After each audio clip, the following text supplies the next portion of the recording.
Alors, bonsoir à toutes et à tous. Je suis vraiment ravi de recevoir Anne Berest aujourd'hui, ce soir, pour son dernier roman, La carte postale, aux éditions Grasset. C'est un plaisir parce que ce roman est partout dans cette rentrée littéraire. On attend peut-être un prix à venir. Pour le coup, Anne, on va peut-être commencer par ce déclic, par cette carte postale. Vous l'avez sûrement dit à de nombreuses reprises, mais on va quand même commencer par là. Cette carte postale que vous avez reçue en 2003 au sein de votre famille. Racontez-nous sa découverte ce jour-là. J'imagine que vous étiez présente également ce jour-là. Et son évolution, tout simplement, pendant quasiment 20 ans, les 20 ans qui ont suivi, pour arriver à ce nouveau roman. Donc, cette carte postale, on l'a reçue en 2003. Moi, je n'étais pas là quand elle est arrivée dans la boîte aux lettres. Je ne vivais plus chez mes parents à ce moment-là, même si j'étais encore jeune, mais je ne vivais plus avec eux.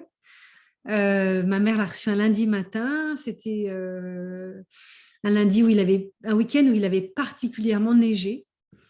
Il a écrit plein de pages à ce sujet que j'ai coupé d'ailleurs dans le livre, où je racontais les tempêtes de neige, les aéroports bloqués, les trains qui ne pouvaient plus partir.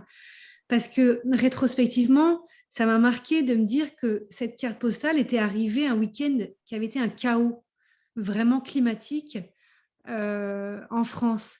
Et donc ma mère, son jardin, elle a un petit jardin, elle habite en banlieue parisienne. Son jardin était recouvert de neige et donc il y avait cette carte postale qui était là au milieu des cartes de vœux. En 2003, c'était une époque où on envoyait encore des cartes de vœux, des vraies cartes. Et ce n'est que le dimanche suivant, donc ça c'était le lundi, c'est le dimanche qu'elle a convoqué toute la famille, on déjeune tous les dimanches ensemble, toute la famille, et qu'elle nous a montré cette carte postale qui était très énigmatique pour nous tous et qu'on a en fait ressenti vraiment comme quelque chose d'assez négatif. Euh, et, et donc, Un avertissement, une sorte oui, d'avertissement. il y avait, en fait, recevoir une lettre anonyme, de toute façon, c'est effrayant. Quelqu'un qui ne souhaite pas dire qui il est, c'est angoissant.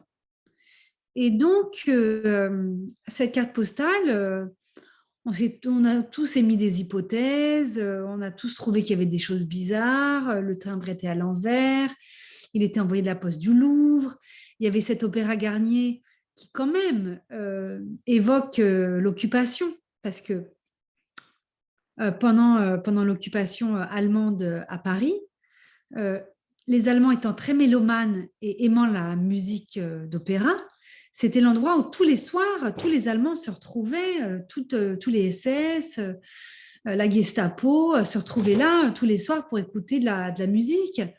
Et c'était le monument à Paris où il y avait le plus de drapeaux avec la croix gammée. Donc, recevoir cette carte postale avec l'Opéra Garnier, c'était quand même très effrayant. Et donc, ma mère a rangé la carte postale et on n'en a plus reparlé, jamais. Et on n'en a plus repensé, n'y a plus repensé, jamais. Ça peut paraître fou, mais c'est comme ça. Ça nous dérangeait. Et donc, on l'a oublié au fond d'un tiroir. Et moi, j'y ai repensé le jour où ma fille est rentrée de l'école et il s'était passé quelque chose à l'école que je ne veux pas raconter pour les gens qui n'ont pas lu le livre encore, mais elle est rentrée très bouleversée de l'école et en moi, ça a créé une sorte de déclic. Et à ce moment-là, il y a quelqu'un qui est arrivé qui a mis beaucoup de bruit. Ça a fait comme une sorte de déclic. Et, euh, et au lieu d'essayer d'affronter ce qui s'était passé à l'école avec ma fille, je ne sais pas pourquoi, mais l'image de cette carte postale est revenue en mémoire. C'était plus de 15 ans plus tard. Et j'ai tout de suite appelé ma mère et je lui ai dit, maman, est-ce que tu as toujours la carte postale? J'espérais qu'elle ne l'ait pas perdue. Et elle m'a dit, oui, oui, je l'ai, je sais où elle est. Et si tu veux, tu viens la chercher. Voilà, c'est comme ça que tout a commencé. Ce silence, on l'explique aussi peut-être aussi par le silence des survivants qui, eux aussi, pendant longtemps, beaucoup, en tout cas d'entre eux, n'ont pas parlé. Il y a aussi cette manière de garder en soi des choses dont on ne veut pas ou qu'on ne veut pas évoquer en tout cas. Alors oui, et c'est un silence, je dirais, qui touche toute cette génération qui a été confrontée à la Seconde Guerre mondiale. C'est-à-dire que chez eux, quelle qu'ait été leur guerre, et je ne parle pas seulement des enfants de survivants ou des enfants qui ont été des enfants cachés, ou toute cette génération a décidé après-guerre qu'on ne parlerait plus de ce qui s'était passé. Et c'est un silence qu'on retrouve quasiment dans toutes les familles françaises de cette génération. On ne parle pas de la guerre, on ne parle pas de ce qu'on a fait. C'est marrant parce que hier, je discutais avec un homme qui me disait, ma mère, quand elle a eu 18 ans, elle a été une juste. Elle a caché et sauvé beaucoup de familles juives. Eh bien, après la guerre, elle ne voulait pas dire qu'elle avait été héroïque. Et quand son fils, 30 ans plus tard, a dit à sa mère, maman, je voudrais faire des démarches pour que tu sois reconnue comme juste, la mère a refusé en disant, non, ce que j'ai fait, je l'ai fait parce que j'avais à le faire. Donc, et elle ne parlait pas de la guerre. Son fils a découvert qu'elle avait été héroïque bien des années plus tard parce que il y avait des gens qui venaient pour la remercier à la maison, des enfants juifs qui avaient été sauvés et qui, 10 ans plus tard, venaient la remercier, etc. Donc, ce silence, je dirais qu'il est universel. Et évidemment, dans les familles où les gens ne se sont pas très bien comportés, pareil, les gens ne parlaient pas. Donc, c'est vraiment ça quelque chose qui n'est pas typique de ma famille. C'est voilà, il y a toute une génération qui ne parle pas. Et donc, ce silence construit pour les générations après, pour les enfants, pour les petits-enfants, eh bien, construit des questions, des traumatismes, Moi, je dis, voilà, le silence, en fait, le silence construit comme une forme. Et cette forme, on finit par la voir et par comprendre, malgré le silence, qu'il y a un problème. Et, et voilà, donc dans ma famille, il y a cette chose particulière qui est que, après-guerre, ma grand-mère, Myriam, n'a plus jamais prononcé le mot juif de sa vie. Plus jamais. Et donc, nous avons grandi au fond, sans connaître notre histoire, vraiment, et sans connaître notre culture et nos origines. On parlera tout à l'heure de ce rapport à la judéité, mais d'abord, votre intention en réalité, votre intention au moment d'écrire ce livre, alors on parlera peut-être tout à l'heure aussi de la forme, roman ou enquête ou autobiographie, on en parlera peut-être tout à l'heure, mais ce roman, il est extrêmement riche et documenté, notamment sur la Shoah, mais notamment dans l'état de la France dans ces années-là. Il aurait pu faire office aussi de livre quasiment d'histoire, tant il y a certains événements qui ne sont pas forcément connus du grand public. Quelle a été votre envie au moment d'écrire ce livre? Est-ce que ça a été aussi de faire découvrir un pan de l'histoire qui n'est pas si connu que ça en France, quand, en tout cas certains sondages montrent à quel point certains Français ne connaissent pas cette période de l'histoire. Est-ce que c'était aussi une vocation pour vous, une envie de, à travers un roman enquête, peu importe comment on l'appelle, mais de partager ça aussi avec le plus grand nombre? Alors, moi, je ne suis pas historienne. Donc, quand je me lance dans cette histoire et quand je me lance dans cette enquête, mes connaissances, elles sont celles de tout le monde. C'est-à-dire que j'ai un bagage, oui, j'ai fait des études, mais j'ai fait des études de lettres, je n'ai pas fait des études d'histoire. Et puis, il y a certains événements qui sont loin dans ma mémoire. Mais au fur et à mesure où je fais l'enquête, je découvre des choses incroyables.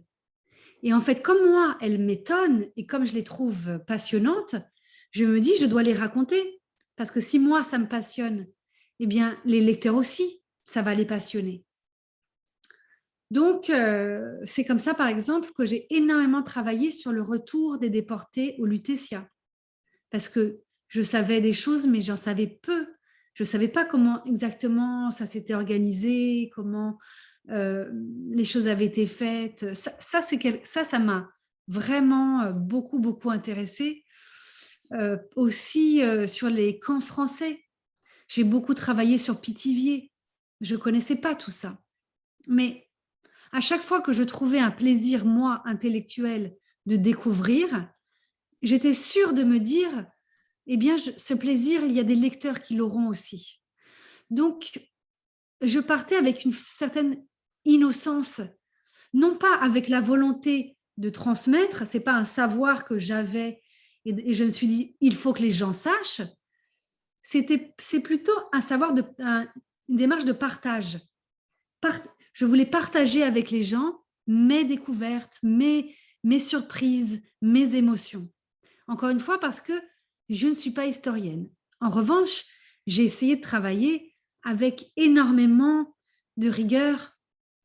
J'ai travaillé comme si je préparais une thèse, parce que c'est des sujets qui sont tellement importants qu'il faut être juste, il ne faut pas se tromper sur les chiffres, sur les dates. En plus, les historiens ne sont pas tous d'accord, ne disent pas toujours la même chose, alors il faut faire des choix. Et évidemment, j'ai demandé à ma maison d'édition qu'elle propose à un historien de tout relire, parce que je me suis dit, ça serait terrible si je laisse passer des erreurs. Et donc, un historien a vraiment passé en revue tout pour qu'il n'y ait pas, surtout pour les générations à venir, pour les jeunes gens, pour les adolescents qui lisent le livre, il faut qu'il puisse être voilà, aussi une référence historique, même si ce n'est pas, encore une fois, un livre d'histoire. Par rapport justement à cette forme roman, autobiographie, enquête, comment avez-vous travaillé le sujet précisément dans le sens où on sent que vous avez instillé tout simplement des éléments véridiques, peut-être d'autres qui étaient impossibles à vérifier, notamment certains dialogues évidemment, mais comment vous vous situez par rapport à ça sur le roman? Il est écrit roman. Donc, je considère que certaines choses ne sont pas forcément réelles. Ouais. Alors, moi, si j'avais pu écrire, j'aurais mis roman vrai, selon l'idée que, oui, c'est du roman, c'est-à-dire que j'invente, je n'étais pas là pour savoir comment mes ancêtres dialoguaient entre eux, est-ce qu'ils ont dit cette phrase, est-ce qu'ils ne l'ont pas dite. Donc ça, c'est du roman, c'est-à-dire que les personnages, je ne les ai pas connus. Je leur donne de la chair, je leur donne du sang, je leur donne des émotions, mais ça, c'est mon imagination. En revanche, pourquoi roman vrai? Parce que les faits sont vrais. Et ça, tout est basé sur le travail d'archives. Les dates, les lieux, les déplacements, tout ça part de choses qui sont vérifiées, véridiques, prouvées. Et c'est pour ça que j'appelle ça roman vrai. Maintenant, de la même façon, quand je parle de l'enquête, c'est-à-dire les passages, tout ce qui se passe aujourd'hui, cette enquête, je l'ai vraiment menée. Je suis allée chez du Luc Détective, pour de vrai. J'ai rencontré vraiment un graphologue qui s'appelait vraiment Jésus. Je n'aurais pas pu l'inventer, parce que la vie, elle est invraisemblable. La vie nous apporte, la vie a plus d'imagination que nous. Et donc, je suis vraiment allée dans le village où ils ont été arrêtés. J'ai vraiment été dans la maison où ma grand-mère a été cachée. Tout ça, c'est vrai. Mais là où je vais faire mon travail de romancière, c'est que quand je raconte dans le livre cette matinée que je passe avec ma mère dans le village où ils ont été arrêtés, dans le livre, tout se passe sur une matinée et tout s'enchaîne de façon fluide, les événements après les autres. Je rencontre un voisin qui m'emmène sur un autre voisin et je découvre une voisine qui s'appelle Myriam parce que sa mère était femme de ménage chez les Rabinovitch, ce qui est vrai. Donc, dans le roman, tout s'enchaîne fluidement. Dans la vraie vie, ça correspond à 4 années d'enquête où un jour, on a rencontré tel voisin, un an plus tard, on a rencontré tel autre voisin, encore un an plus tard, on a eu, parce que c'était en confinement, tel voisin au téléphone. Mais si je le racontais comme ça sur 4 ans dans le livre, le lecteur s'y perdrait, n'y comprendrait rien, serait perdu. Donc, il est là mon travail de romancière. C'est-à-dire, je pars d'événements qui ont eu lieu, mais je les retravaille pour qu'ils rentrent dans une dramaturgie et dans une narration qui soit fluide pour le lecteur. C'est extrêmement limpide. Merci. Alors, il y a beaucoup de questions déjà. Alors, une fois n'est pas coutume, je vais laisser la parole à Isabelle. En principe, je suis beaucoup plus long, mais j'ai tant de questions aussi qui arrivent, donc ne soyez pas tranquille, Anne, je reviens tout à l'heure. Isabelle, c'est à toi. Oui, bonsoir. Bonsoir Anne et merci beaucoup infiniment pour cette rencontre et bonsoir à tous. Alors, généralement, Anthony nous demande d'être un peu discret sur nous, tout ça.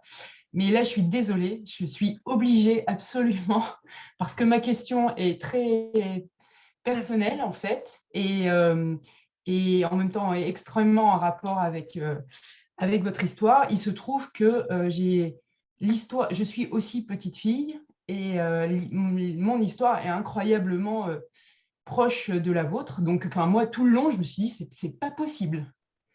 Mon grand-père a fait la bataille de Narvik. Mes grands-parents sont de Lodz. Non, mais c'est fou.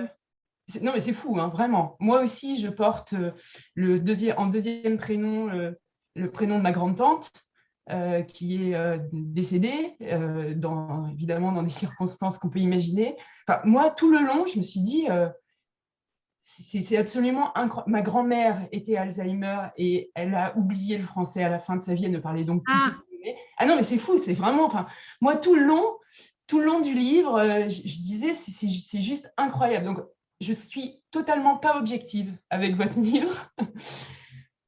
C'est trop proche de moi pour que je puisse l'être. Du coup, ma question, parce que je me suis quand même vachement interrogée, parce que les questions que vous avez eues aussi sur la...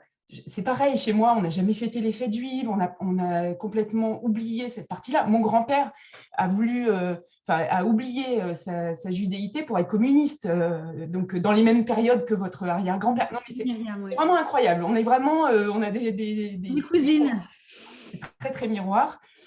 Et du coup, donc nous aussi, on n'en parlait pas, et en même temps, on n'en parlait pas, mais c'était complètement là, tout le temps. Tout le temps. Et juste une anecdote, je me rappelle un jour, je discutais avec mon grand-père et il m'a parlé de son père qui se rasait en chantant du Wagner chez eux. Et je raconte ça à mon frère et mon frère me dit, c'est la première fois de ma vie que j'entends parler de gens vivants. Et c'était vrai, en fait. Et donc, j'ai trouvé ça tellement incroyable comme histoire ce qui était complètement anodin, hein, c'était juste un tout petit bout de vie complètement anodine, que j'ai jugé bon d'appeler mon frère juste pour lui parler de ça, tellement c'était incroyable. Et donc, ma question, j'y viens. Désolée, hein, je suis un peu longue aujourd'hui, Anthony, mais là, franchement, je ne pouvais pas faire autrement. Moi, j'attends cette rencontre, du coup. Tu es pardonné, tu es pardonné. Et je me suis demandé à quel point, finalement, à quel point c'était pas normal qu'il y ait autant de similitudes. Alors évidemment, Lodz, Narvik, tout ça, c'est en plus. Mais tout le reste, sur les prénoms qu'on nous a donnés, les deuxièmes prénoms, avec ce poids qu'on a porté malgré tout, parce que qu'on nous en ait parlé ou pas, moi, depuis que j'ai 5 ans, je sais que cette grande-tante s'est jetée par la fenêtre quand la Gestapo est arrivée pour leur échapper. C'était une pianiste, elle avait 18 ans.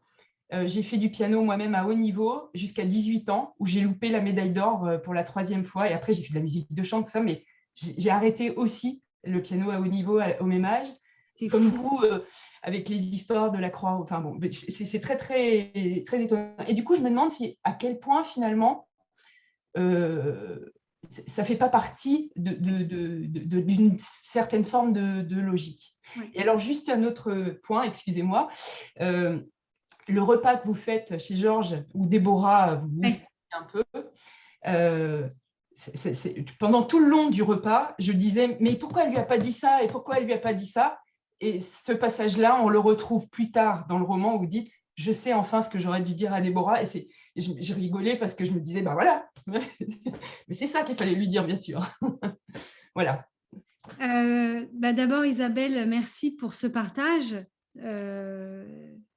Et ça me touche beaucoup et c'est difficile de parler de soi. Et puis voilà, avec autant d'émotions. Donc, je pense que tout le monde est très touché. Depuis que j'ai sorti le livre, je fais beaucoup de rencontres en librairie. J'avais promis à ce livre que je rencontrerais les gens et que je le porterais. Et vous n'êtes pas la première à me dire que ce témoignage vous parle. En effet, là, il s'agit de cousinade, mais beaucoup de familles ont fait les parcours. Beaucoup sont partis de Pologne, arrivés en France. C'est quand même des centaines de milliers de personnes. Donc, c'est normal qu'il y ait des similitudes. Mais ce que je vois aussi, c'est que nous arrivons à une génération où, en dehors de la question de la culture, on se pose des questions par rapport au silence. C'est-à-dire que nous tous, on se dit, il y a eu des silences, quelle qu'ait été notre famille. Il y a tout ce travail qui a été fait sur la psychogénéalogie, qui est un travail assez récent, qui est un travail qui a émergé au fond il y a seulement 20 ans. Et donc, ce travail sur la psychogénéalogie, qui est aussi un travail scientifique assez récent, puisqu'on dit que nos cellules gardent une mémoire sur 3 générations. Comme c'est un travail récent, c'est normal qu'il y ait peu de temps pour que nous, chaque être humain, chaque individu, on réagisse à ces nouvelles découvertes et que chacun, à notre tour, on se pose des questions, on réagisse, quelle que soit notre origine. Mais c'est des mouvements générationnels, en fait. Et donc, c'est vrai que par rapport à nos âges, je dirais entre 30 et 50 ans, et voire plus, mais j'entends beaucoup de gens qui se sentent concernés par d'où on vient, la transmission invisible, les prénoms, qu'est-ce qu'on m'a donné. Donc, voilà, je pense que c'est une réponse d'une certaine façon à votre question. Oui, merci beaucoup. Stéphanie, c'est à toi. Oui, pardon, j'avais un problème technique. Bonsoir Anne et bonsoir à tous. Alors, vous m'entendez?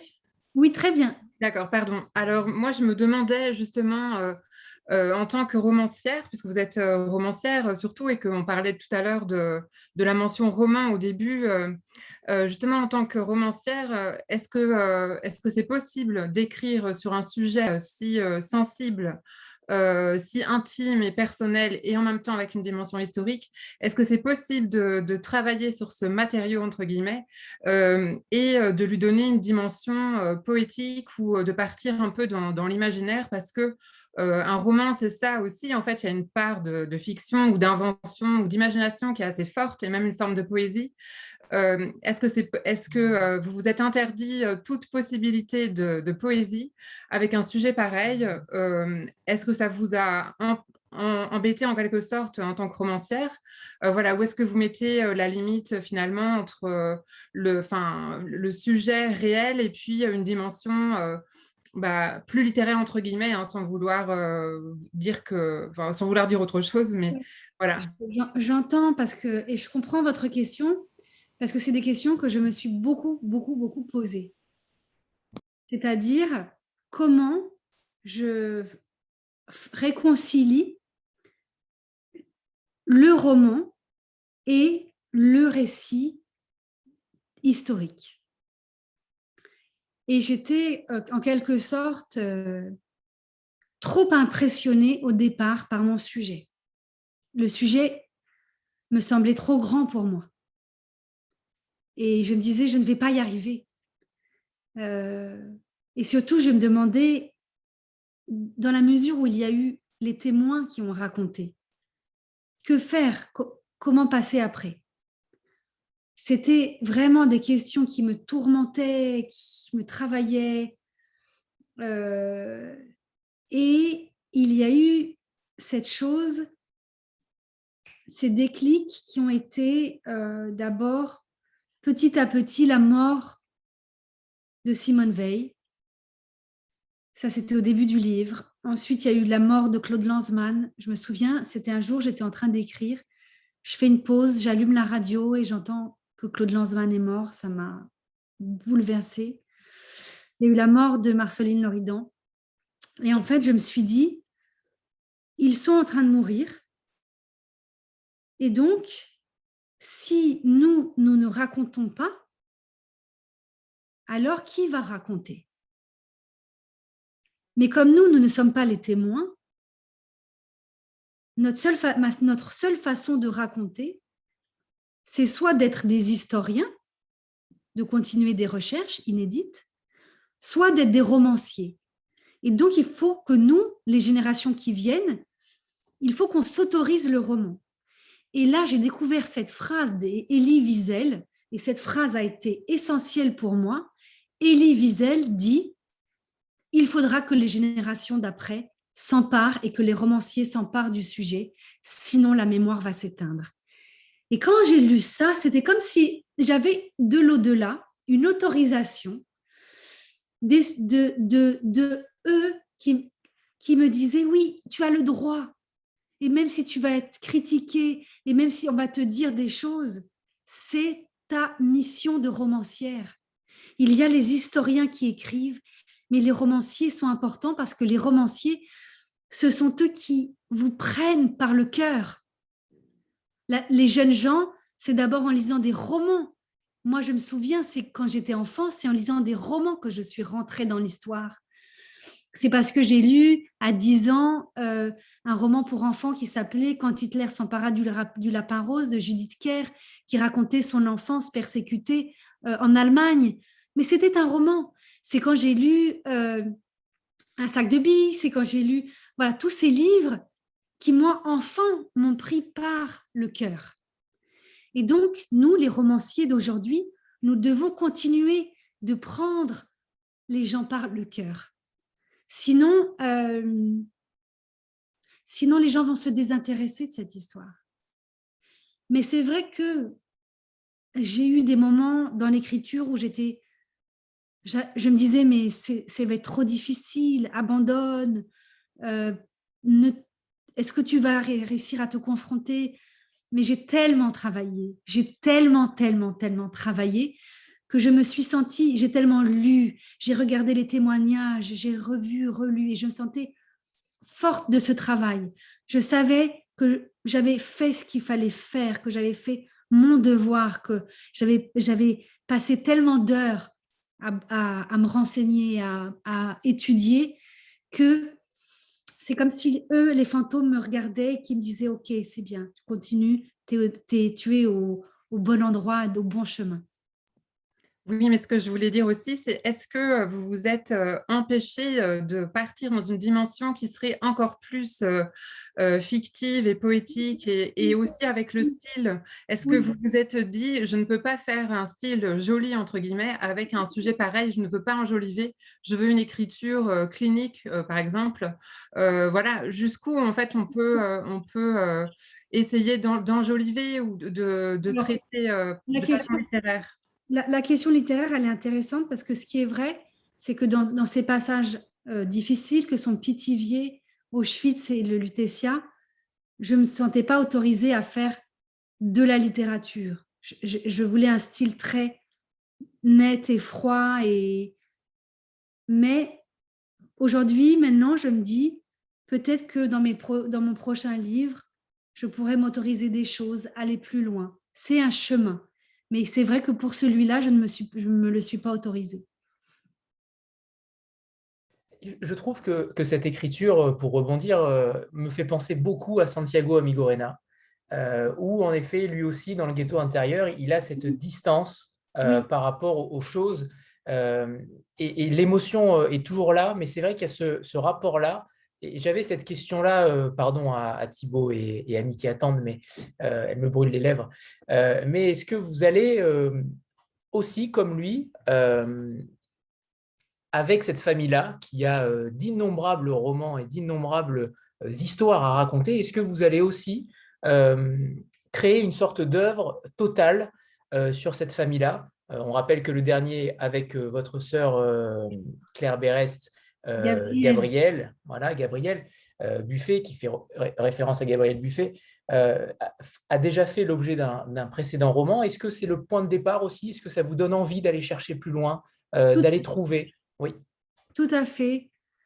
Je crois là avoir trouvé un espace d'écriture qui me convient parce que j'ai la sensation qu'en parlant de personnages, de la petite histoire, j'arrive à raconter une grande histoire et que donc il y a tellement encore de choses à dire, d'autres époques, d'autres régions que j'ai envie de continuer en effet à construire cette œuvre-là. Tant mieux, on en est ravis. Thibaut, c'est à toi. Merci beaucoup. Bonsoir Anne. Bonsoir. Je suis très très ému de vous rencontrer. Comme ma collègue tout à l'heure, moi en fait je suis juif de religion et j'ai pas fini le livre. Je l'ai commencé il y a 2 jours.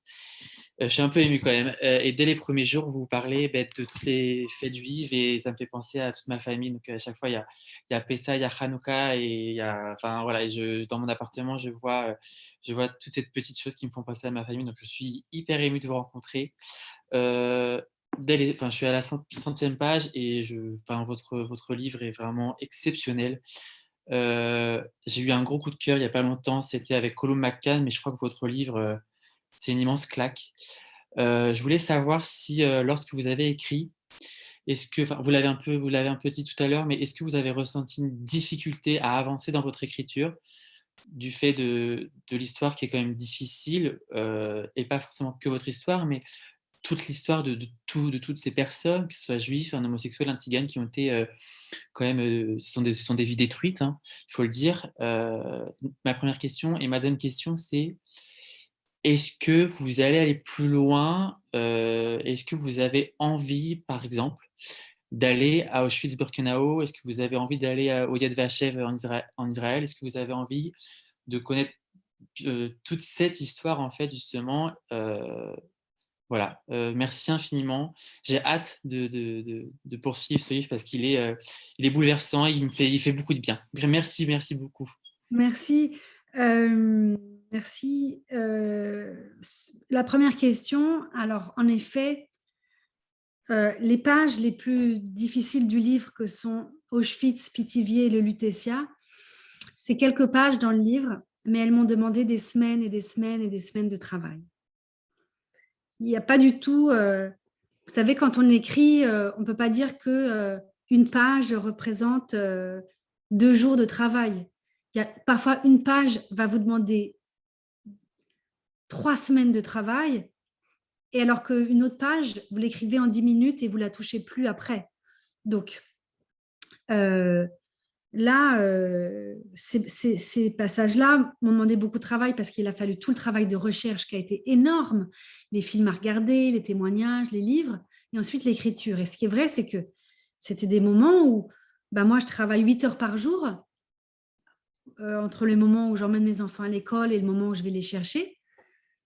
Donc, ça veut dire que pendant 8 heures par jour, pendant des semaines et des semaines, j'étais entièrement plongée dans l'horreur. Et c'est bizarre, après, vous allez chercher vos enfants à l'école, vous avez un dîner le soir avec des gens, vous n'avez pas envie de leur parler de ce sur quoi vous êtes en train de travailler, parce qu'il faut penser à autre chose. En même temps, il y a une sorte de violence entre le monde dans lequel j'étais plongée pendant des semaines, et puis après, je sortais de ma bulle, et c'était la vie, et il fallait quand même être dans l'insouciance, et ça, c'est vrai que c'était très étrange à vivre, mais c'est le métier que j'ai choisi et c'est le travail que j'ai choisi. Et c'est vrai que parfois les gens me disaient, bah dis donc, je sais pas, t'es pas en forme en ce moment, ou t'as l'air triste, ou comment leur dire, bah oui, je travaille sur Auschwitz toute la journée, c'est dur. Donc, mais le travail d'écrivain, c'est un travail qui vous met tout le temps en porte-à-faux avec le monde extérieur, tout le temps. Vous n'avez pas envie de fatiguer les gens avec votre travail, donc, mais c'est tellement difficile de sortir de sa bulle, d'aller. C'est un drôle de truc d'être écrivain. Mais donc, c'est vrai que voilà, c'était des pages qui ont été douloureuses à écrire, ça a été des semaines difficiles et en même temps, je sentais tellement que c'était important que ça me tenait, ça me portait. Et puis, voilà, pour votre deuxième question, c'est des voyages que j'ai faits, évidemment, Yad Vashem. Et en revanche, ce dont j'ai hâte, c'est de pouvoir un jour y aller avec mes filles à Auschwitz. Je vais faire ce voyage avec elles. Et pour l'instant, elles sont petites.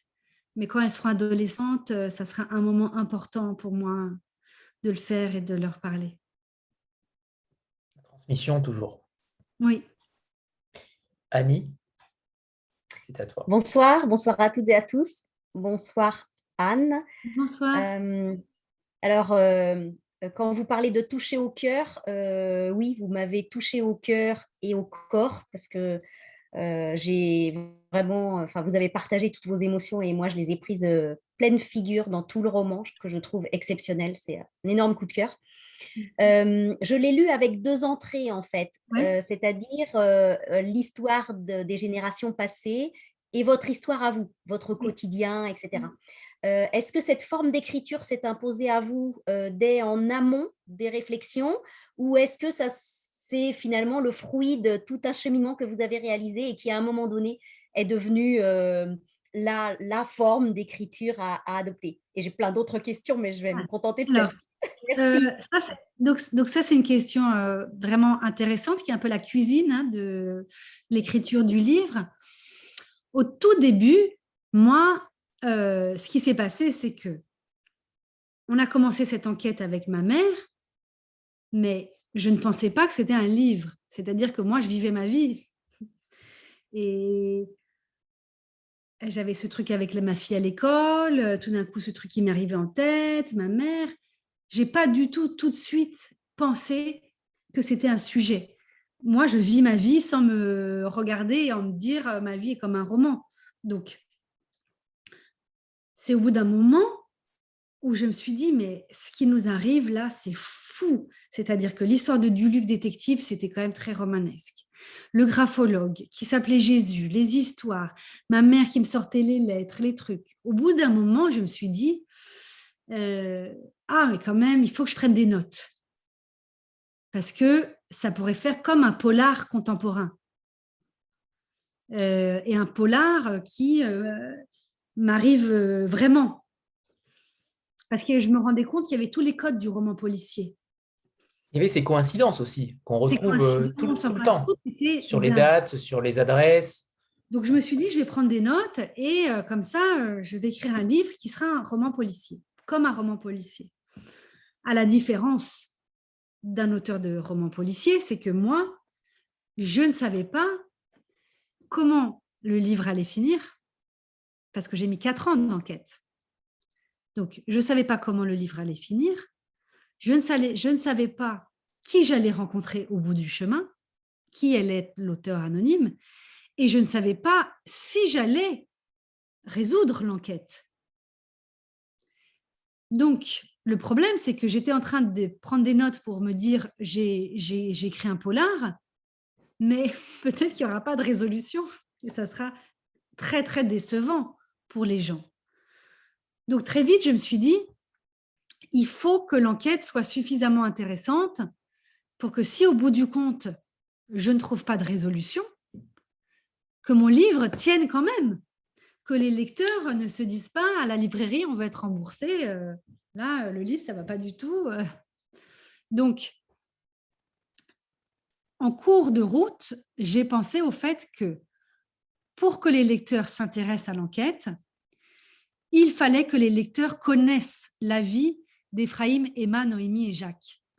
Qu'en fait, il n'y ait pas que la période contemporaine, mais une double chronologie. Donc ça, c'est venu en cours d'écriture, cette idée d'une double chronologie. Et donc, je commence à travailler et je m'étais dit, je vais intercaler les chapitres. Je vais avoir un chapitre enquête, un chapitre dans le passé, un chapitre aujourd'hui, un chapitre dans le passé.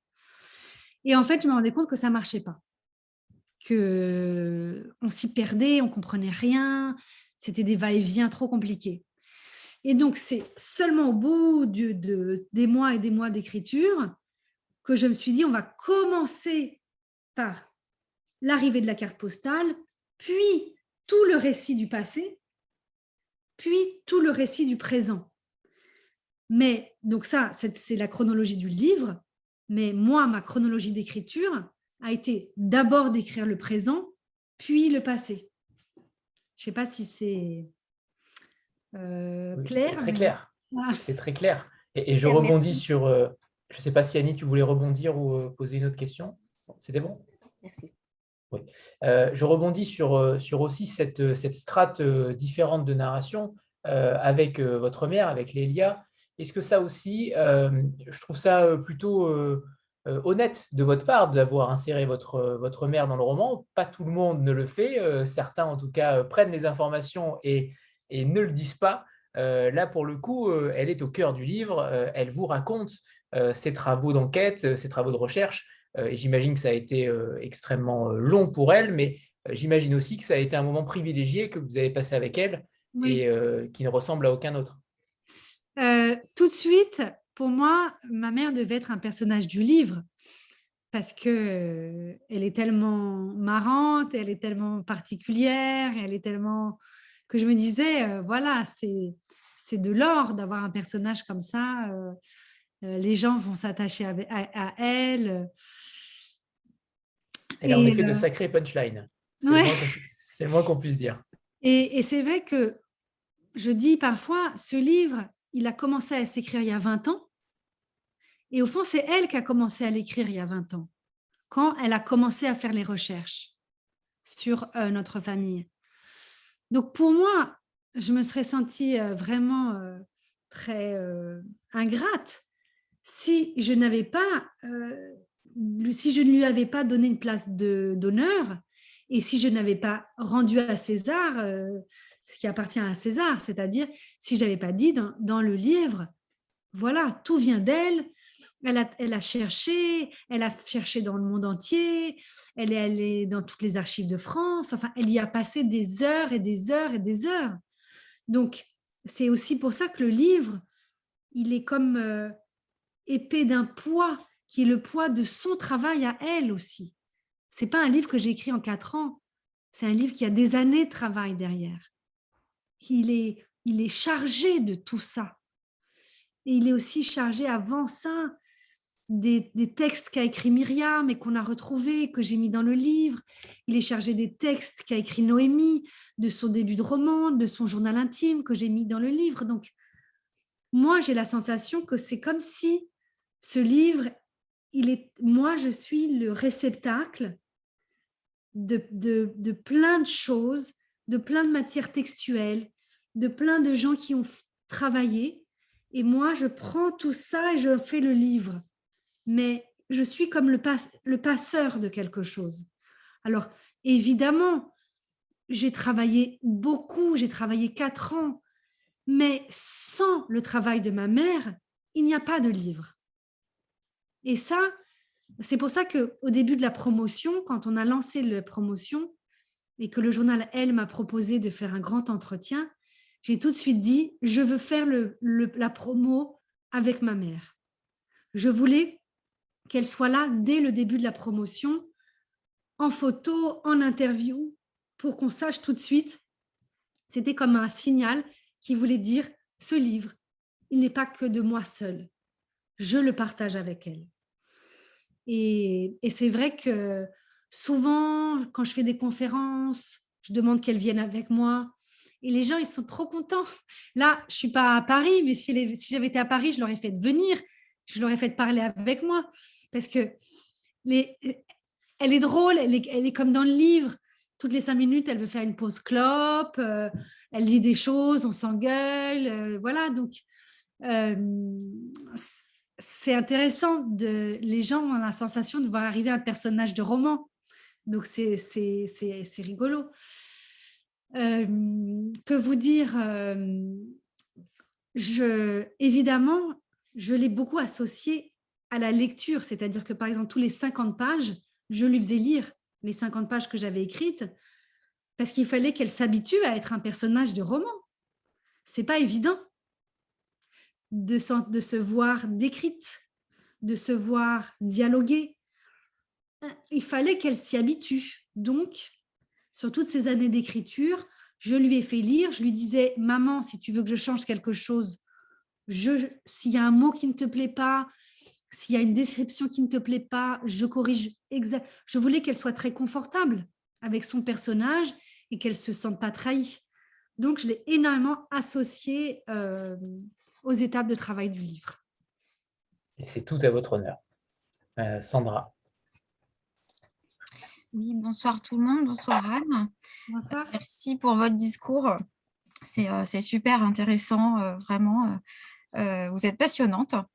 Au-delà de l'histoire, de la grande histoire que vous racontez, votre livre, c'est aussi le récit d'une recherche identitaire pour plusieurs personnages, entre guillemets, pour plusieurs personnes. Je voulais savoir si c'est au cours de votre enquête que cette identité en fait s'est révélée à vous et à votre mère, ou si c'est l'écriture du roman qui parvient finalement, qui est comme un aboutissement en fait dans cette recherche identitaire. Alors, cette recherche identitaire, dans le livre, et ça revient à ce que je disais tout à l'heure, elle se déroule sur le moment de l'enquête, et le moment de l'enquête, on va dire que dans le livre, il dure 3-4 mois. Alors que dans la vraie vie, ça a duré 4 ans. Mais je dirais que moi, le début de ma quête identitaire, c'était il y a 10 ans, quand je suis tombée enceinte de ma fille. Mais, donc ça a été le début du chemin. Et où j'ai fait un travail thérapeutique, où j'ai fait d'analyse, où j'ai fait beaucoup de choses qui petit à petit m'ont emmené à ça. Mais le fait d'écrire le livre m'a obligée à mettre des mots sur ce que je vivais. Jusque-là, je le vivais, mais je ne m'étais pas assise devant une table et je ne m'étais pas dite à moi-même, maintenant tu vas dire et définir ce que signifie pour toi être juive. C'était en moi, mais c'était confus ou vague, ou c'était un chemin. Le livre m'a contrainte à border ces questions et à un moment donné, tenter d'y répondre. Mais encore une fois, ces réponses, ce que m'a appris et ce que j'aime dans la culture juive, c'est que c'est une culture des questions, pas une culture des réponses. Et que dans la culture juive, on valorise le fait de bien savoir poser les questions. C'est presque plus important que d'apporter des réponses. Donc, ce livre, il est un chemin, il est une pierre posée à un moment donné de ma vie, et puis les choses, elles vont évoluer, elles vont changer. C'est la quête d'une vie, la quête identitaire. Floriane? Je suis ravie de te voir, Floriane, d'ailleurs. Bonsoir, moi aussi je suis ravie. Bonsoir à tous, bonsoir Anne, merci beaucoup d'être là. Mais finalement, vous avez déjà un petit peu répondu à ma question en disant que vous aviez donné le livre à lire à votre mère toutes les 50 pages. Et je me demandais s'il y avait d'autres personnes qui avaient lu le livre en cours d'écriture, votre sœur, votre éditrice ou d'autres personnes qui avaient pu vous influencer, vous aider sur la structure, la construction ou autre. Alors, il y a des écrivains qui écrivent seuls dans leur coin, et puis une fois que c'est terminé, ils le donnent à leur éditeur et ils ne vont pas retoucher, ils vont pas... Voilà. Moi, je ne travaille pas du tout comme ça. Je fais beaucoup lire. J'écoute mon entourage. D'ailleurs, vous verrez, à la fin du livre, il y a plein de gens qui sont remerciés parce que c'est tous les gens à qui j'ai fait lire sur les 4 ans. C'est très important pour moi de me dire, tiens, si cette personne ne comprend pas, soit je choisis moi en tant que romancier qu'à ce moment-là, on ne comprenne pas, mais si ce n'est pas voulu, je retravaille, je reviens, voilà, donc je m'entoure beaucoup de lecteurs. Mon éditrice, évidemment, m'accompagne énormément. On va dire que tous les 3-4 mois, elle lit, elle est là, elle donne son avis. Et sur la question de ma petite sœur, qui est aussi écrivain, donc Claire et moi, on se fait beaucoup lire nos livres. Ça, c'est vraiment une joie d'être sœur écrivain, c'est qu'on peut vraiment partager nos manuscrits. J'ai tellement confiance en elle que quand elle me dit des choses, voilà, ça reste gravé en moi. Je lui ai fait lire tout de suite une première version. Elle m'a fait des retours qui ont été très importants sur le livre. Et puis, évidemment, aussi, elle est dans le livre. Au départ, je souhaitais que Claire soit un personnage du livre.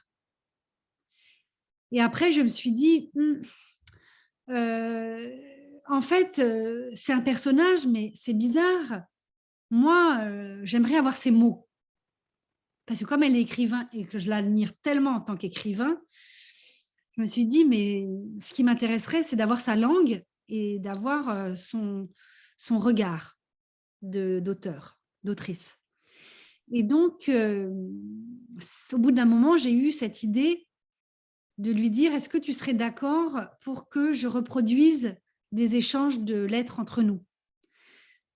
Parce que c'était un point important du livre sur la question des prénoms. Et surtout, ça permettait au lecteur d'entendre sa langue à elle, ses mots à elle, qui sont tellement...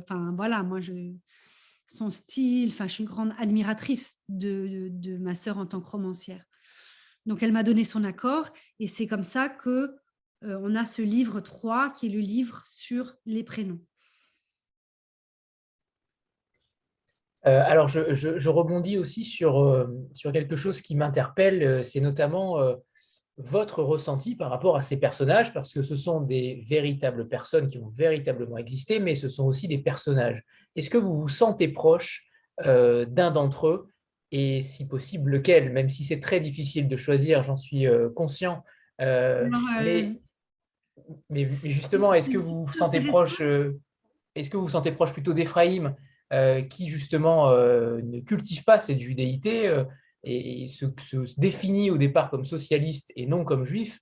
Est-ce que c'est un autre personnage? Est-ce que c'est Myriam, la survivante, sur lequel vous vous sentez le plus proche et sur lequel vous y avez mis, entre guillemets, le plus d'émotion dans ce roman? Alors, c'est une question intéressante, pareil, parce qu'elle me permet de raconter un peu la fabrique ou la cuisine de l'écriture. Quand j'ai écrit une première version de tout ce qui se passe dans la période historique, dans le passé, je m'étais uniquement intéressée aux personnages féminins. Donc, étaient très présents Emma, Myriam, Noémie, et ensuite ma mère. Et quand j'ai fait lire, justement, comme je fais beaucoup lire, quand j'ai fait lire à mon entourage, je crois que c'est ma sœur qui m'a fait la remarque. On m'a dit, mais et les hommes? Ah bah ouais. J'avais pas du tout travaillé les personnages masculins. Ephraïm, Narman, Jacques, ils n'existaient quasiment pas.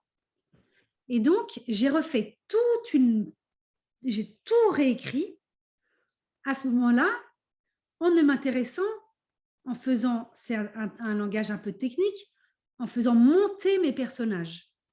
C'est l'expression pour dire qu'on les fait exister dans l'écriture. Et donc, je me suis rendu compte que dans toute mon œuvre littéraire, je ne parlais toujours que des femmes et qu'il n'y avait quasiment jamais d'hommes. C'était nouveau pour moi de construire des personnages masculins. Et donc, je les ai beaucoup travaillés et j'ai fini par beaucoup m'attacher à eux. Et en particulier, il y a un personnage masculin que j'ai eu beaucoup de tendresse à rencontrer, c'est Narman, le patriarche. Et Narman, pour le construire, j'ai beaucoup travaillé sur le yiddish, sur la langue yiddish. Je suis allée lire des livres qui racontent des contes yiddish. Je suis allée travailler sur la langue pour qu'il parle, pour que Narman ait cette façon de parler si particulière et si vivante, issue de la langue yiddish. Maintenant, il y a un personnage en dehors de Narman qui a été un peu particulier et très puissant à écrire, c'est évidemment Noémie, puisque au fur et à mesure de l'enquête, j'ai découvert des choses sur elle que je ne savais pas. C'est-à-dire que je ne savais pas que Noémie rêvait d'être écrivain. Et quand j'ai découvert ça, j'ai tout de suite appelé ma sœur et je lui ai dit, voilà, j'ai retrouvé le début du roman de Noémie, j'ai retrouvé le début de son journal intime. Et donc, je me suis dit, mais c'est fou. C'est fou parce que, en fait, si toi et moi, on est devenus écrivains, c'est peut-être parce qu'avant nous, il y a eu la mort de Noémie et qu'on a pris sa vie, mais on a aussi pris les livres qu'elle aurait dû écrire. Et peut-être qu'il y a dans cette transmission invisible quelque chose qui fait que c'est notre raison d'être devenue écrivaine, elle et moi. Donc ça a été un moment très, très particulier dans le livre. On précise que si Lélia avait été là ce soir, ça aurait été elle, le personnage préféré. On ne voulait pas... Ah, mais oui, bien sûr. Stéphanie, c'est à toi. Oui, alors si j'ai bien suivi, vous êtes aussi scénariste. Oui. J'ai commencé à regarder la série Mytho, justement. Oui. Vous êtes co-scénariste, je crois. Et je voulais savoir est-ce que pour vous, c'est la même démarche d'écriture, d'écrire un roman? Il y a beaucoup de dialogues dans la deuxième partie du roman, mais est-ce que c'est la même démarche ou bien, comment les deux, finalement, s'influencent ou pas du tout? Très, très intéressant. Donc, en fait, on va dire que écrire du roman et écrire du scénario de série, c'est comme si c'était l'inverse l'un de l'autre. Dans le roman, on a le droit de tout faire. Quand on écrit un scénario, on a le droit de rien faire. Tout est codé, codifié. Dans le roman, on est entièrement libre. Et ce sont les deux qui m'intéressent. Parce que l'écriture de scénario, c'est comme jouer aux échecs. Vous avez des règles, vous avez un plateau de jeu, vous avez des pions, et il va falloir être créatif dans ces règles, et on ne peut pas sortir des règles. Il y a aussi dans le scénario une chose qui n'existe pas dans le roman, c'est la contrainte du budget. Quand vous écrivez un roman, ça ne coûte rien. Quand vous écrivez un scénario, tout est immédiatement. Si vous écrivez une scène qui se passe avec un hélicoptère, ça va coûter beaucoup d'argent. Si vous écrivez une scène où il y a 100 personnes qui font la fête, ça va coûter beaucoup d'argent. Le scénario, vous devez toujours vous demander, est-ce que ça rentre dans mon budget? Sinon, mon producteur, derrière, il va me dire, ça tu coupes, ça tu coupes, ça tu coupes, ça tu coupes. Mais ces contraintes, je les adore. Pour moi, c'est comme un jeu intellectuel où il va falloir trouver des solutions à travers des règles très, très précises. Et moi, j'y ressens beaucoup de plaisir. Mais j'y ressens du plaisir aussi parce que par ailleurs, je peux écrire mes romans où j'ai toute la liberté du monde. Et donc, j'organise mon temps autour de ces deux pôles. C'est-à-dire que je vais écrire 3, 4 heures, 5 heures sur un sujet, on va dire sur le roman. Au bout des 4 heures, j'ai besoin de passer à autre chose et donc je fais la série et là, c'est comme une récréation. je m'amuse, c'est très joyeux, surtout que Mythos, c'était une comédie, donc je pouvais faire rire les gens. Mais on retrouve quand même des ponts entre les deux. Je ne sais pas si vous vous souvenez, mais dans la saison 1 de Mythos, la petite est effrayée par Anne Frank. Et elle est obsédée par Anne Frank, elle fait des cauchemars, et donc la mère décide de congeler Anne Frank pour que la petite ait moins d'angoisse. Donc, il y a quand même il y a des choses poreuses entre les deux. Certains liens, oui, en effet. Isabelle? Oui, excusez-moi. J'ai une question, parce qu'effectivement, Nachman a été extrêmement clairvoyant, mais très tôt. Oui. C'est très étonnant, plus que ses enfants d'ailleurs. Et en fait, il est décédé quand? Parce que du coup, il est... Alors, Nachman, lui, donc, on est en 1919 quand il décide d'aller à Haïfa. Donc, il fait vraiment partie de ces pionniers qui, au fond, dès les années les premiers, c'est 1880, avec Théodore Herzl, qui sont les premiers à se dire il faut que l'on ait une terre à nous où les Juifs vont pouvoir s'établir pour pouvoir échapper au pogrom. Et donc, c'est fin 19e, début 20e, les premiers à partir, et donc Nachman, il fait partie de ces premiers-là. Et donc, Nachman, lui, est mort en Israël, après-guerre. Il meurt avec sa femme Esther en Israël, juste après la guerre, et au fond, il meurt de chagrin. Je veux dire. Oui, c'était ma question en fait. Parce Esther et Nachman, qui sont les grands-parents, qui ont eu 7 enfants, qui ont eu je ne sais combien de petits-enfants, qui sont tous morts, sauf Myriam. Donc, après-guerre, eux, installés en Israël, comprenant et découvrant la situation et de toute l'Europe et de leurs enfants, petits-enfants, sont morts très peu de temps après. Ils sont enterrés à Tel Aviv, ils sont enterrés au cimetière de Trumpeldor, où je suis allée avec celui qui s'appelle Georges dans le livre. Et je suis allée avec lui retrouver leur tombe. Et c'est vrai que c'était un moment très émouvant. Oui, ça devait être très émouvant aussi, oui, effectivement. Et alors, j'avais une autre question. Du coup, Emmanuel non plus n'a pas... Il s'en est sorti, Emmanuel, parce que c'est vrai. On ne l'a pas retrouvé. Pas trop. En fait. On a perdu sa trace, ok. Je rebondis sur ce que vient de dire Isabelle, où tu disais que Ephraïm et Emma n'avaient pas été clairvoyants. C'est vrai qu'on ne peut pas trop en dire, mais disons que ça se joue aussi, c'est un roman sur le choix, sur des choix de vie à un moment donné, et notamment pour lui. Le déclic a été là par le fait d'avoir été éconduit, on va dire ça ainsi, par une femme. C'est aussi un roman sur le hasard, sur les destins de vie, sur des décisions qu'on prend à un moment donné. Et c'est un roman qui est extrêmement fort par rapport à ça, notamment sur ces petits choix quotidiens dont on ne sait pas ce qu'ils vont devenir demain.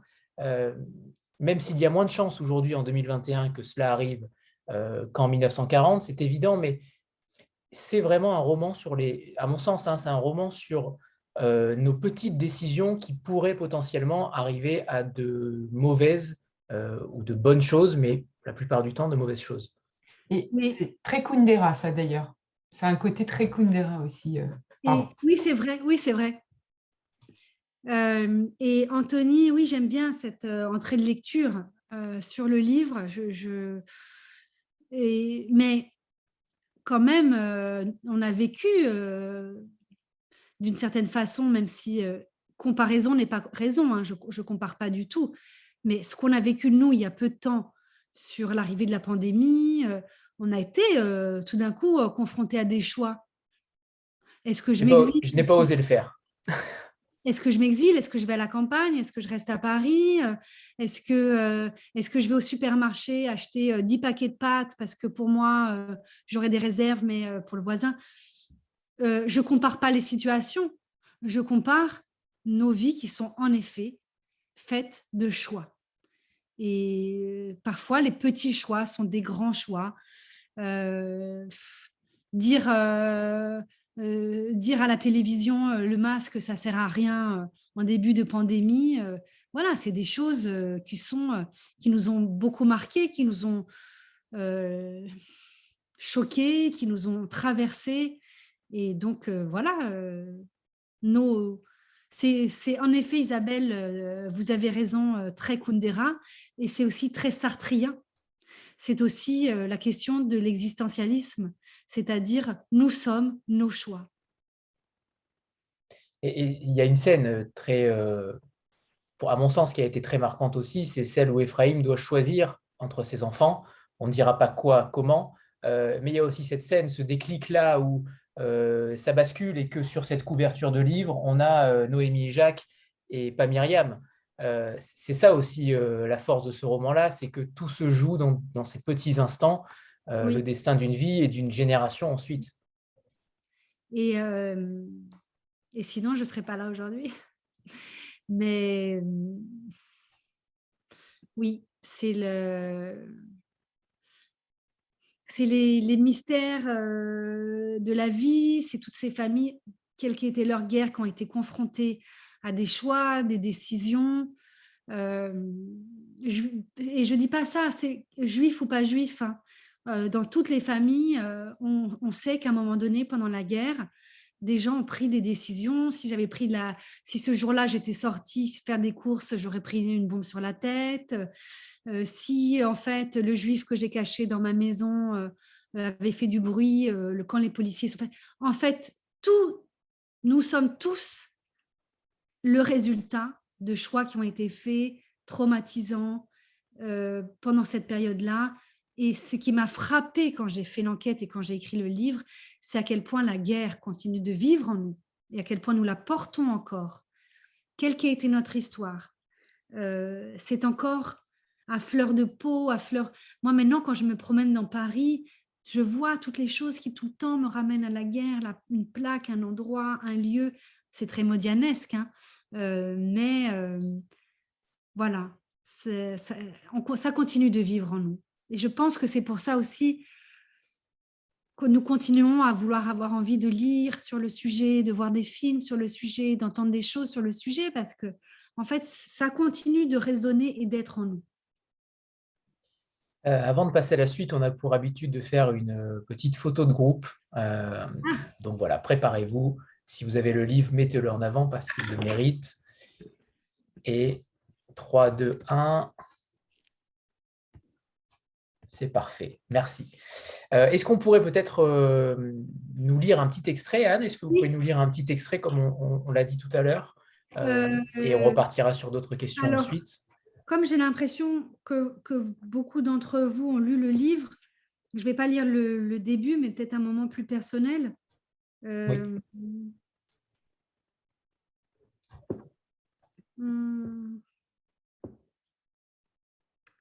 Peut-être la lettre que j'écris à Claire. Allez, parfait, c'est très bien. Il faut que je la retrouve.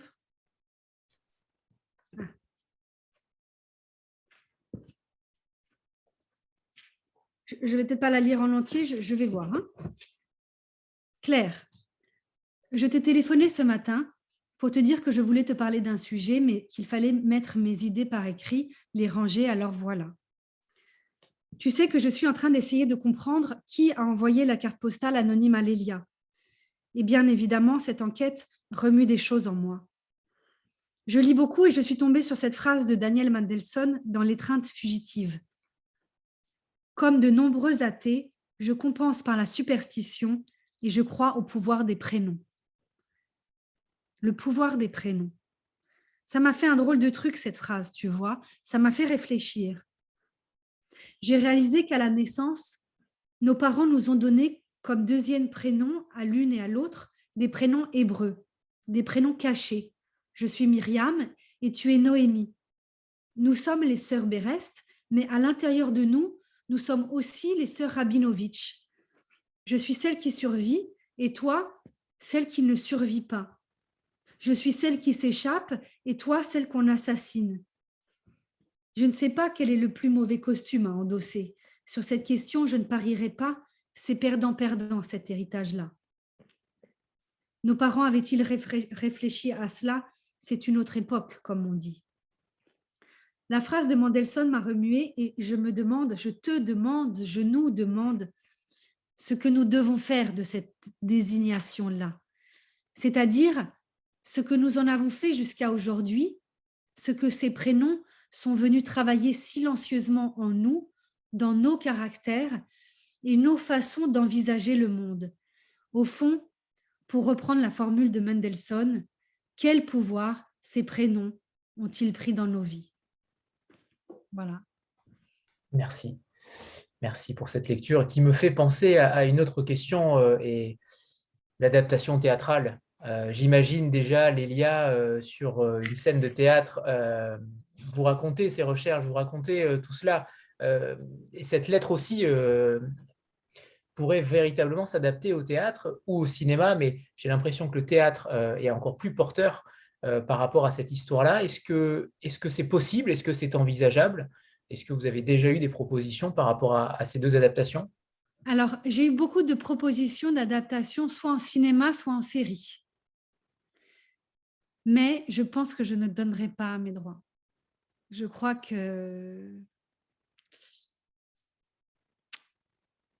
y a des livres qui ne doivent pas être adaptés. Même au théâtre, où la parole est plutôt... Alors, au théâtre, c'est différent. Au théâtre, c'est totalement autre chose parce que le théâtre, ça reste quelque chose de l'imaginaire, du rapport aux mots. Et puis le théâtre, c'est un moment qu'on vit sur le moment, qui est éphémère. Donc, peut-être qu'en théâtre, il y aurait quelque chose à envisager, mais cinéma, série, je crois que malgré toutes les belles propositions que j'ai vu des producteurs, des très grands producteurs qui m'ont parlé, je crois que je ne le ferai pas. Je le comprends. Je le comprends. En effet, on peut souvent être déçu en tant qu'écrivain. Je le conçois totalement. Et puis, je ne vois pas quelqu'un qui jouerait ma mère, quelqu'un, je ne sais pas, ça me... C'est un livre qui est trop... Trop intime. Ouais, je crois. Sandra? Par rapport à la question de la Shoah, de l'antisémitisme, je me disais que, je pense qu'on est tous d'accord pour dire qu'on n'écrira jamais assez là-dessus. Et malgré tout, ça reste un sujet toujours sensible. Est-ce que parfois, ça ne vous paraît pas désespérant, décourageant finalement, puisque l'antisémitisme est toujours aussi présent malheureusement aujourd'hui?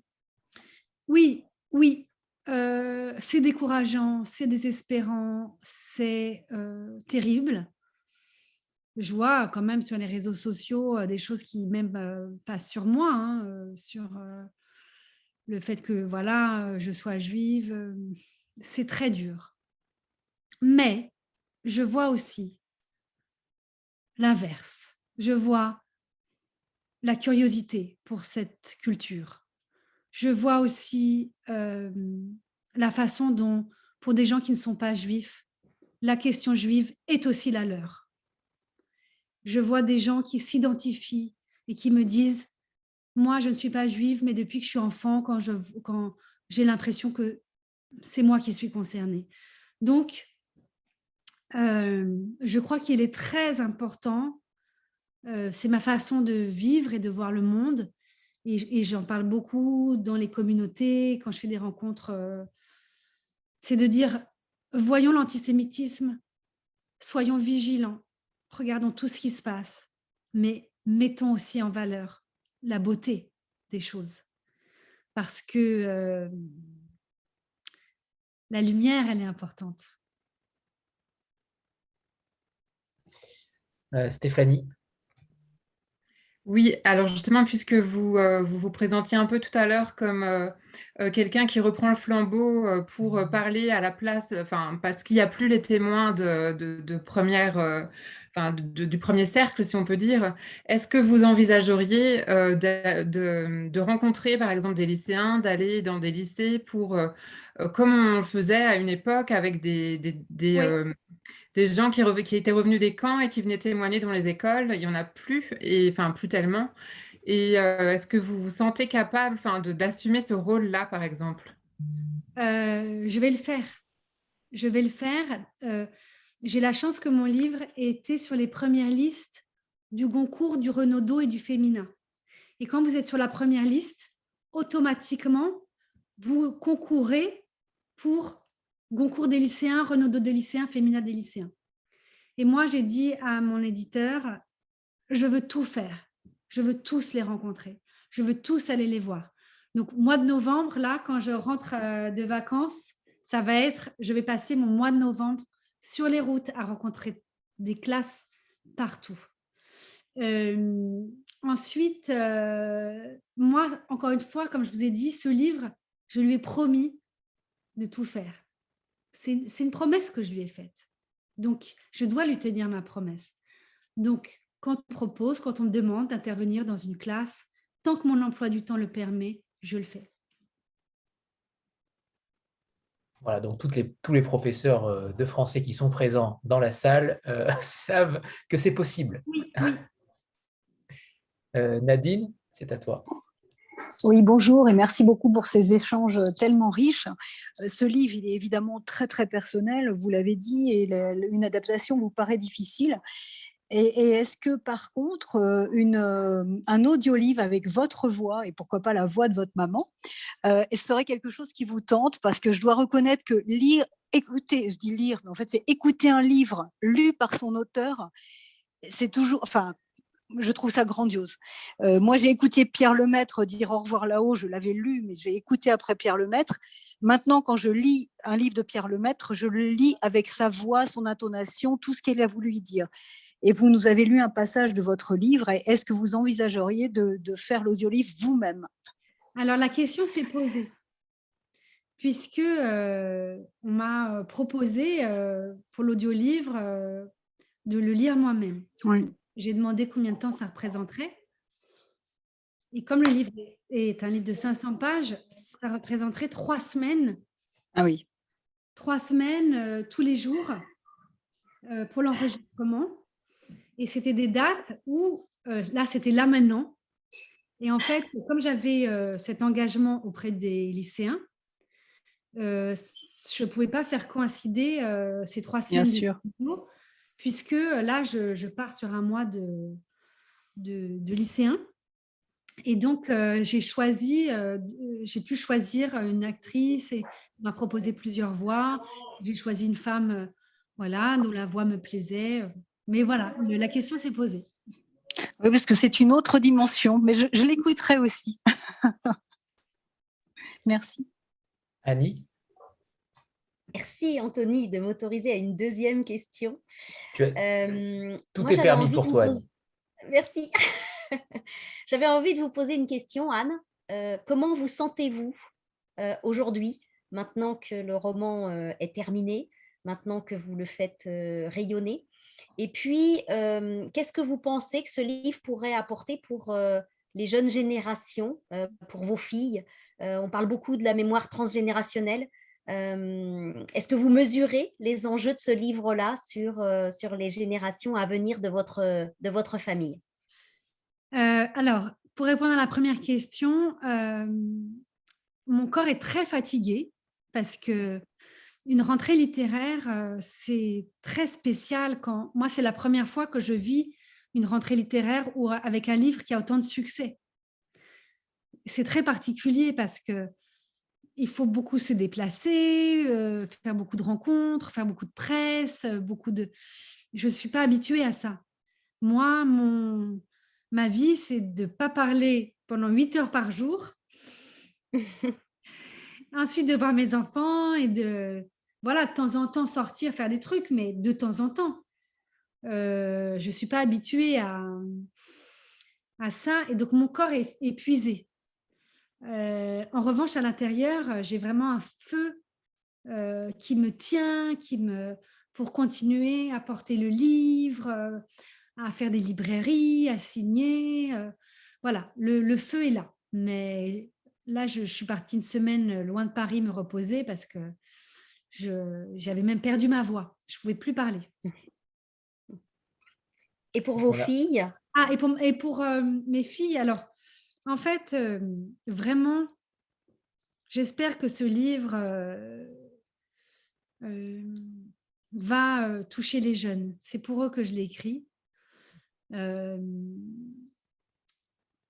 J'ai eu ce souci d'être très pédagogue dans le livre. Parfois, même mon personnage peut apparaître un peu naïf ou un peu ignorant. Et c'était très important. Je me disais, je m'en fiche d'avoir l'air ignorante si moi, je réussis à faire entrer la jeunesse dans le livre. Maintenant, mes filles, je pense que pour elles, ça sera étrange. Je pense que c'est étrange pour un enfant de lire le livre de ses parents. Je ne sais pas si elles le liront. Mais je les obligerai pas. Je leur dirai, vous n'êtes pas obligés de lire mes livres. Ça doit être bizarre quand même. On vous souhaite en tout cas le concours des lycéens après Djaïli Amadou Amal. En effet, ce serait une très belle récompense pour vous.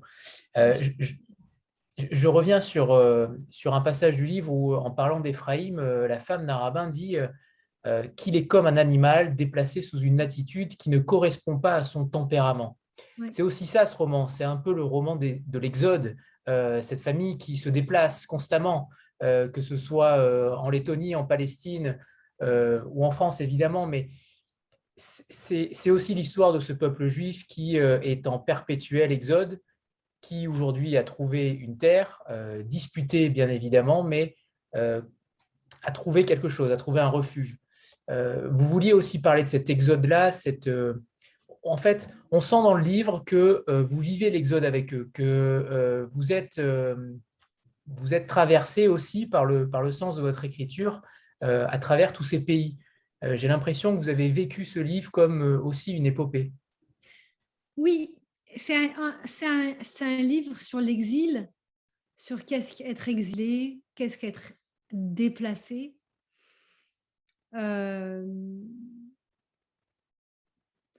Mais encore une fois, j'ai eu des retours de lecteurs qui n'avaient pas forcément vécu cet exil-là, mais qui se sont reconnus dedans. C'est-à-dire qu'on peut être un exilé en étant passé de son village à la ville qui est à 50 km.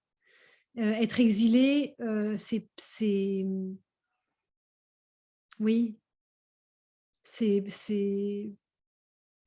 pour beaucoup, c'est d'avoir traversé, d'être issu de familles qui ont traversé des milliers de kilomètres, mais ça peut être aussi beaucoup plus restreint et faire souffrir. On peut avoir la sensation de ne pas être à sa place, de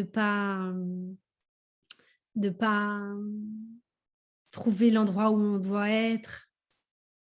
Ce sentiment d'exil, voilà, il est à cet endroit-là, il peut se partager entre beaucoup de communautés. Alors, plus je vous parle, Anne, et j'ai l'impression que plus de passages sont importants. J'en ai un dernier, pardonnez-moi, mais c'est le passage aussi où votre mère vous interpelle à un moment donné en vous demandant qui sont tes invisibles, qui sont les personnes que tu ne vois pas au quotidien et qui souffrent tout autant, oui, avec cette comparaison des Juifs qui étaient étrangers en 1940 pour les Français. Et ces Juifs-là n'étaient pas du tout défendus par les Français, contrairement aux Juifs français qui ont suivi par la suite. C'est un passage extrêmement fort parce qu'il nous ramène aussi à notre propre condition, à notre propre regard sur la société et notre quotidien.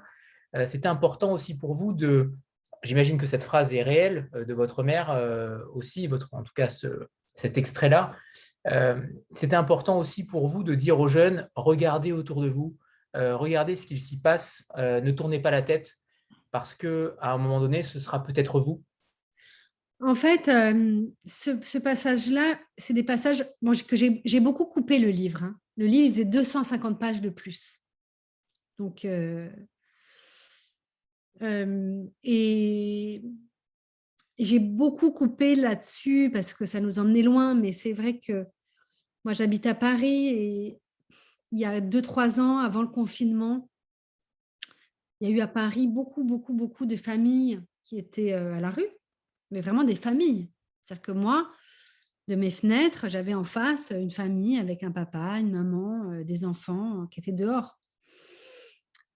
Et j'écrivais le livre et je me disais, mais eux, c'est ma famille il y a 2 générations. C'est-à-dire des gens qui sont exilés, qui arrivent dans un pays où ils n'ont pas la langue, pas les codes, où ils n'ont rien. Et ça me, comme j'étais dans mon écriture, ça me hantait. J'étais vraiment... voilà, ça m'a... Après, je suis rentrée dans une association pour faire accueillir, faire des échanges et du soutien aux personnes immigrées. Donc tout ça, bon, je ne le raconte pas dans le livre, mais c'est vrai que c'était une façon de dire ces gens qui sont immigrés aujourd'hui et que vous regardez, qui vous semblent loin, en fait, c'est nous, on vient de là. Donc, après, je ne me suis pas appesantie dessus, je ne voulais pas être donneuse de leçons, je ne voulais pas avoir l'air de tout mélanger, mais cette phrase, elle était importante juste pour dire attention. Je l'ai ressenti ainsi, en effet. Vous avez une écriture par touche comme ça, il y a des moments clés qu'on ne voit pas forcément, mais qui sont extrêmement importants, en filigrane à chaque fois. Et vraiment bravo pour ça, parce que je trouve que ce n'est pas si souvent qu'on a un livre qui permet d'accentuer certaines choses sans être grossier, sans être trop facile dans le côté émotionnel. Donc bravo.